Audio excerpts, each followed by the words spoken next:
Picture this, a musical style once on the brink of extinction, roaring back to life with unstoppable energy. That's the electrifying salsa revival shaking up the music world right now. Back in January, Bad Bunny's newest album, Debí Tirar Más Fotos, soared straight to the top of the charts, ruling streaming services for weeks on end. This success wasn't just about catchy tunes. It boldly proclaimed that tropical music, particularly salsa, was experiencing a full-blown comeback fueled by heavyweights in reggaeton and Latin trap. As a heartfelt tribute to Puerto Rico, Debí Tirar Más Fotos earned a Latin Grammy nod for Album of the Year in 2025, plus several other accolades.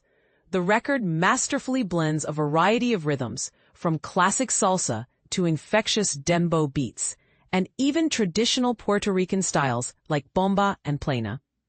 Take the track Nuevayol, for instance. It's a loving nod to the iconic salsa group El Gran Combo de Puerto Rico, showing how modern artists are weaving in historical influences to create something fresh and vibrant. The music scene's enthusiastic response raises an intriguing question.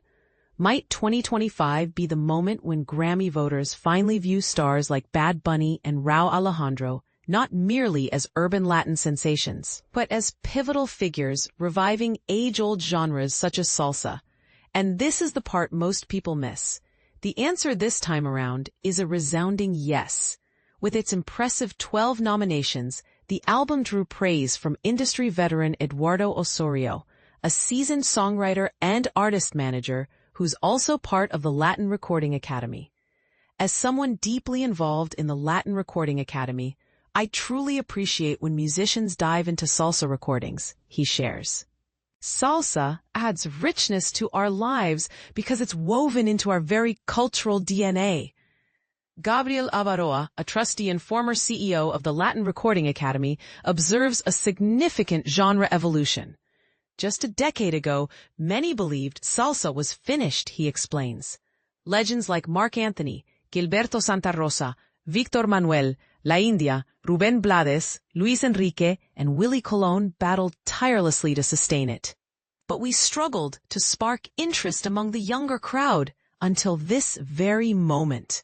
Meanwhile, Rauw Alejandro, one of the biggest names in music over the last decade, made a global statement with his November release, Cosa, Nuestra, positioning himself as a broad-spectrum Latin artist rather than just a reggaeton specialist. This album incorporates tropical vibes and salsa rhythms, paying respects to salsa giants such as Frankie Ruiz, Héctor Lavoe, and Willie Colón. The gamble paid off handsomely, landing him his inaugural Latin Grammy nomination for Album of the Year. For me, Cosa Nuestra emerged from a profound urge to celebrate our heritage, Alejandro reflects. Witnessing how listeners bond with these tracks is the ultimate payoff. Salsa is a cornerstone of our Caribbean essence.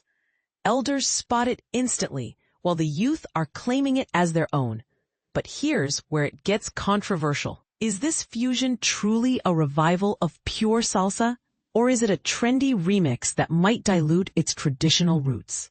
A recent Spotify analysis underscores that Gen Z is spearheading the surge in salsa popularity, with emerging artists like Christian Alicia, Luis Figueroa, Moa Rivera, Luis Vasquez, and Jonathan Molly, blending classic Latin elements into their work, alongside chart toppers such as Manuel Turizo, Danny Ocean, and Karol G.